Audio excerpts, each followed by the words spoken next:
نبی کریم کے عہد مبارک میں دو عورتوں میں جھگڑا ہو گیا۔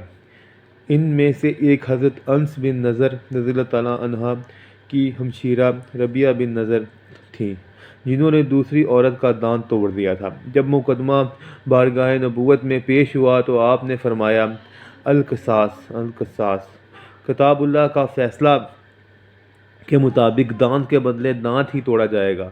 حضرت انس صحابی رسول تھے، صحابی رسول کی خدمت میں حاضر ہوئے اور عرض کیا، اے اللہ کے رسول، کیا آپ چاہتے ہیں کہ میری بہن کا دانت توڑ دیا جائے؟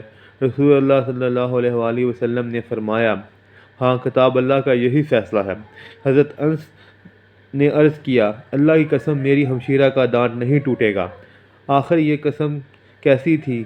کیا حضرت انس نے شرعی حکم پر اعتراض کیا تھا؟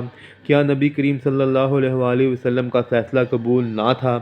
ہرگز نہیں، بلکہ انہوں نے یہ قسم اس لیے کھائی تھی کہ اللہ کی ذات سے امید تھی کہ اللہ تعالیٰ ان کی قسم کو رائے گاہ نہیں جانے دے گا، بلکہ ضرور دوسری صورت پیدا فرمائے گا۔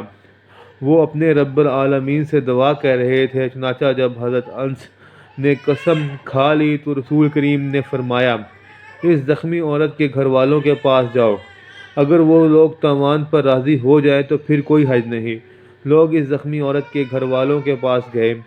ان لوگوں نے تاوان پر رضامندی ظاہر کر دی، حالانکہ اس سے پہلے وہ راضی نہیں ہو رہے تھے، بلکہ حضرت ربیہ رضی اللہ عنہا کا دانت توڑنے پر مصر تھے۔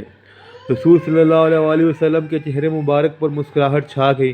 آپ نے انس بن نضر رضی اللہ تعالیٰ عنہ کے پھٹے ہوئے کپڑے اور دبلا پتلا جسم کی طرف دیکھنے لگے اور پھر فرمایا، اللہ کے کچھ بندے ایسے بھی ہیں، اگر وہ اللہ تعالیٰ کے بھروسے پر قسم کھا بیٹھے تو اللہ تعالیٰ ان کی قسم پوری کر دیتا ہے۔ وما علینا الا البلاغ۔ اللہ حافظ۔